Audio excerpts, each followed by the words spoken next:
I can stay indoors the whole day.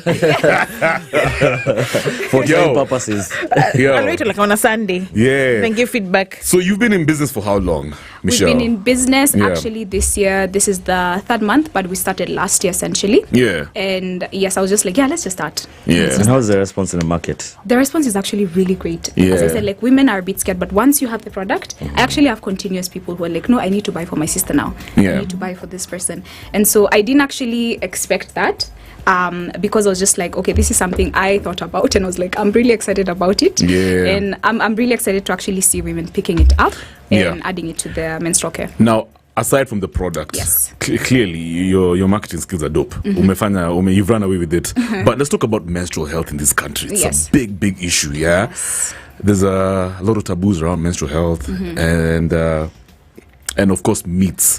What are some of the concerns? Because from an educational point of view, what are some of the concerns around menstrual health that maybe we can discuss? Okay, I feel like one of the things that stood out for me is we have a lot of stigma still around menstrual health. We have a lot of communities that haven't necessarily embraced the fact that women bleed and they need resources. Yeah. We also have a lot of stigma around blood. And people feel like it's when you're bleeding, it's dirty. Yeah. And they push, in some societies, they actually push women aside during the specific time of the month. And so this essentially creates a lot of, I feel like, issues, even mental issues with young girls in terms of how they grow up and how they feel towards their menstrual cycles. Right. We also have a lot of issues still, like educating young girls and ensuring that girls actually get to stay in school and have accessibility to product. And so we have a lot going on, I feel like, as a country, and I feel like we need to start having those conversations of actually getting very comfortable with the fact that we bleed. It's a fact.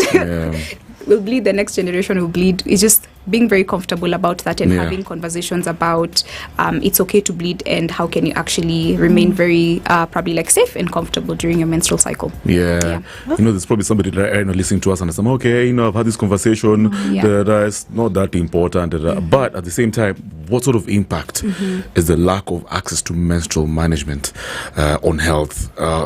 What impact would it have on our society if we keep on ignoring it? I feel like one of the main issues is girls go out of their way to get products. And it's not talked about, I feel, a lot. But when you go to Kayole, you find young girls are sleeping with men for 50 shillings just to get a pad. And so that then trickles down to early teenage pregnancy. And so now we have a girl who has to stay away from school because she has to be a young mother. And that's very heartbreaking, actually, when you look at it in terms of our society. Two is also like, now she doesn't get to go to school. So probably the dreams that she had, she'll not get to necessarily achieve any of those things.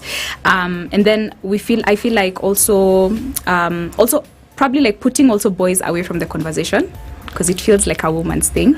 And so how can boys jump into this conversation? Yes, and that's actually something that I'm doing. So I hire more men just so that they can become comfortable around the topics about periods. I feel like also we need to channel a lot more energy towards, because we currently have even single fathers, and they need to know about how to have these conversations with their young girls in terms of even brothers within the household. When I start my period, so what happens? And I feel like we need to have more conversations so that men can also feel very comfortable, because I feel like as a society we had this thing about this being a woman only thing, and it's taboo that it belongs to women and it's only discussed by your mother or your grandmother in the family. So more discussion actually will create more, I feel like a more awareness also. I feel like it will reduce the amount of stigma also that is created around it. And I'm also challenging men to step out of your comfort zone. If your girlfriend needs a pad, go get a pad. If someone needs a menstrual product, just go and get it. Don't hide it in a paper. I've seen a very funny meme where a man wears a wig and he's like to go get pads in the shop. That's crazy.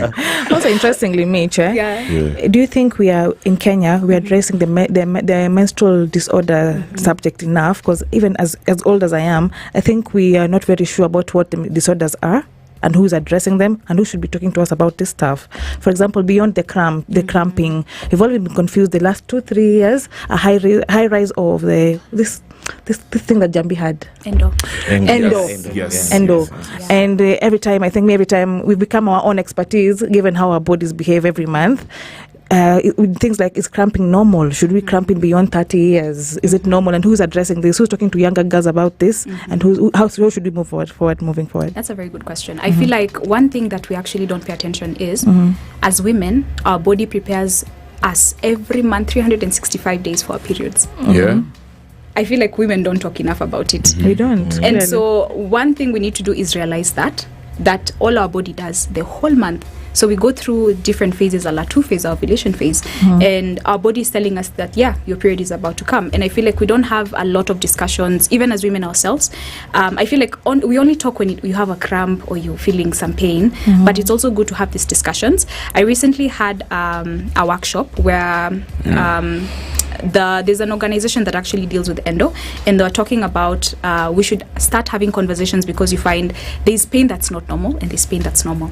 Yes. So we don't have those discussions, and we actually don't know the levels of pain you're supposed to be having. We assume that if you read at Dr. Google, you should have a headache, you should have cramps. That's very normal. Like, it's been on the rise. The older you get, the more painful. What does the data look like? Cramps look like in the country? What's the data in terms of just numbers? How many women are affected by endo these days? Is there any legit data?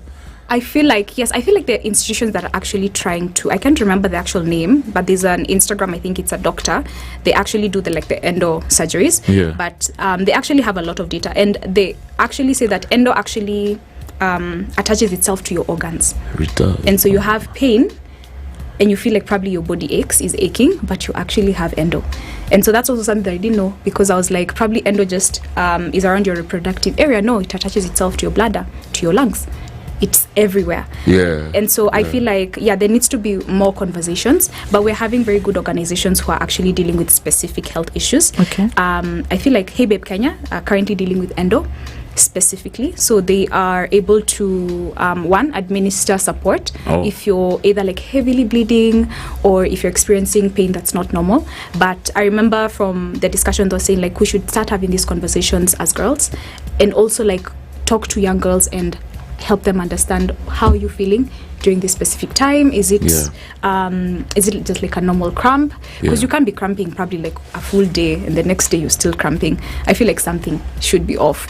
So I feel one is just having those very conversations within ourselves, within our circles, which encourages even young girls to actually speak up and actually say, I think this is not normal. And now finding the right channels and the right places where you can actually address those issues. Because I feel like, we can't necessarily be like, I can deal with endo, because it needs a specific diagnosis on actually how, one, to detect it, to understand where it's affected probably your organs, and then how you can probably treat it or you can manage it over time. Do you think enough strides are being made to create awareness about endo in the country, and what we can do better? I feel like we can do better. Okay. We can really, really do better. Yeah. It's very disheartening when you actually see people pass away. Yeah. Because of something that would have been detected very early. And I feel like there needs to be a lot of concerted efforts with our healthcare. Like, if you're going to your gyna should be able to actually sit down with you and not only give your diagnosis, probably what you came for, but also like take time to actually look at your reproductive organ and mention or probably highlight for you some of the probably like areas you might be irregular for your body. So I feel like a lot of effort needs to be taken, especially with healthcare.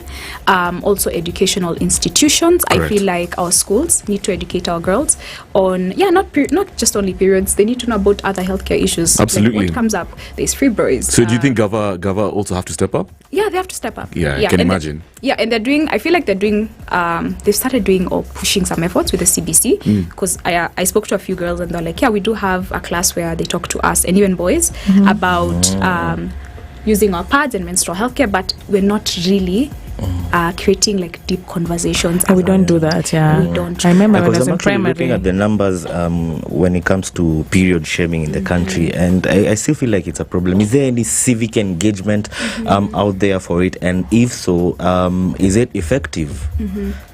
Okay, so we do have several groups. You find like Janet Mbogwa has a foundation. So there are various people who have foundations who try to reach out to communities, let's say like in Kayole, in Dandora, just to have conversations with parents and just try and make it very comfortable when you're having these discussions. Because I feel like it starts from the point where we're able to openly talk about it, and then now we can address an issue together. Me, I want to shout out Kwanzaa King Kaka, man. So he had an amazing initiative where he was distributing pads for free across the country. That's impressive. We need more influencers, celebs, just normal Kenyans also get into communities. Let's push this agenda because our girls are definitely in need. Now, by the way, if you're just joining us right now, we're hanging out with Mitchelle Njoroge. She's the founder and CEO of Virtuous Lives. Is it Lives? Lives, yeah. And we're talking all things menstrual health in Kenya. Yeah, Kwanzaa, 10. It's a bunch of guys leading this conversation. Thank God Nino is over here. But, let me ask you, Mitchelle, what are the women in parliament, in governance, doing to advocate for any policies around this, this issue? And if so, are you impressed? Are they in the right trajectory? Yeah. All right. I would start off saying that we did have a good push, I feel like, with Gloria sometime back. Shout out to Gloria, Senator Gloria. Yes. But I feel like the initiatives dwindled down. Yeah. Especially because, one, we don't have accessible products. And we're not talking about that. And so we can talk about, yes, we need to support girls, but we don't have product. So how are we actually supporting girls? And I feel like the first thing that needs to be very paramount is the conversation and the product. And Kenya also has this policy. It's called a Menstrual Healthcare Management Policy, a program, which basically highlights their agenda for like a period of time. Let's say, I think right now it's 2023 to 2030. And it highlights some of the initiatives that they actually have. Right. But I've not actually seen who actually then does what has been written. So it's one thing to create a very beautiful policy and actually say we're going to create, because it has a lot of things. It has education, it has wash initiatives. So we need to create areas where students can actually safely change. They can wash, sanitation and hygiene. But who is actually responsible for actually implementing what is written? I feel like now the conversation stops at we have a policy in place, but we don't necessarily have people who are either willing or who want to actually take part and actually implement some of the strategies that are in that specific policy. So yes, I feel like there needs to be more effort given to our CS in health. There needs to be a lot more effort given even to our environmental CS. Like there needs to be more conversations on how we can pull together resources around menstruation, hygiene and environment and actually deal with it. Correct. 10?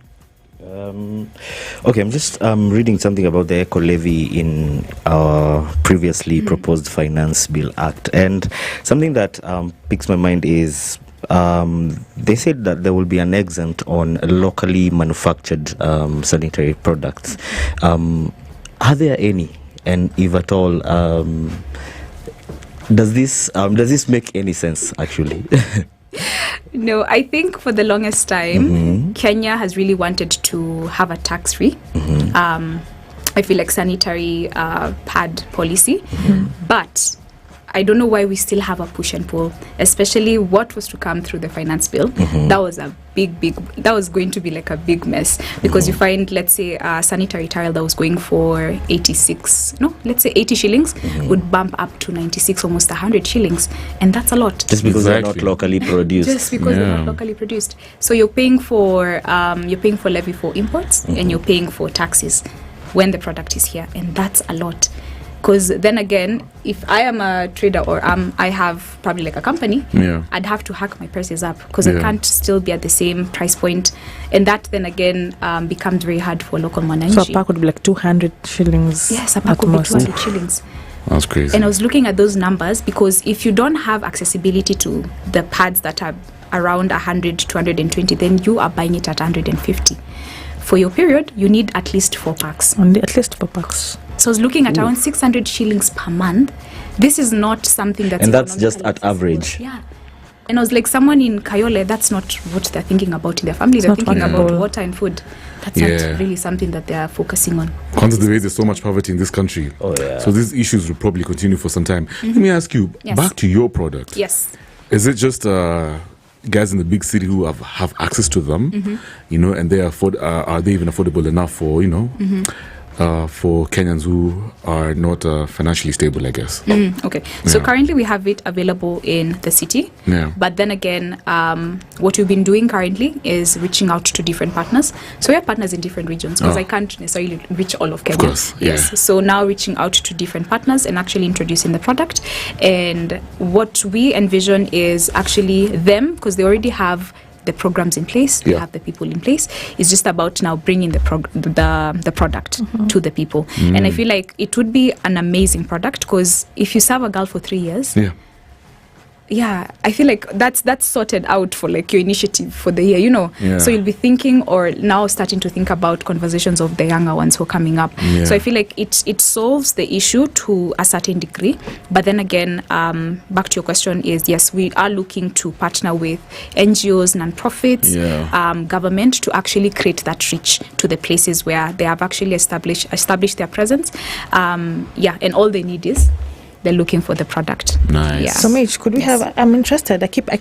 For any listener who's an interested client, I need to understand what kind of material you use on this, and I really want to understand how comfortable it is. Because it has a very comfortable feeling to it. However, when the rubber meets the road. So it has. What are you translating? Why are you looking at me like that, man? What are you translating in your head? I'm not the expert. Michelle. Yes. Jesus Christ. The material used here. Yes. And then when you're saying 3 years maximum, you can use this, wash it, and reuse. Yes, wash and reuse. Take me through the material used here. The material. Yeah. So our pieces are around 99% cotton, especially that one, and 1% spandex, of course, for the stretch. Yes, because it needs to stretch. All right. And so, of course, cotton is a natural fiber, so it's very, very comfortable. Right. So, as I mentioned, the top layer is a mesh. A mesh. Yes, a mesh that ensures it allows airflow and keeps you very dry. And absorbs. Yes. The second layer, which is the layer inside, is an absorbent layer, and it's actually absorbent and antibacterial. Okay. Very important. Very important. Yes. Very important. Because when you're sitting with it for a period of time, and there's heat and there's humidity, that was my worry. That was my worry. Okay, understood. Right. I can only imagine. So what's your contact information in case somebody wants to partner? Just reach out to you for, engagements. All right. So you can reach out to us directly at our website. It's at www.virtuouslives.com. Yes. Or our email is info@virtuouslives.com. Good stuff. Yes. All right, so that is Mitchelle Njoroge. She's the founder and CEO of Virtuous Lives, and it's all about menstrual health in Kenya. Thank you so much, Mitchelle. Thank you for having me. It's been real. All right, let's keep it moving right now. Some Pitbull, Neo, Afrojack, To the Moon. Twende we're coming back to talk about Morara. Morara anataka tumsaidie kuchangado. Hey. He's got an initiative also. Haiwezi. What? Unachangiwa? Yeah.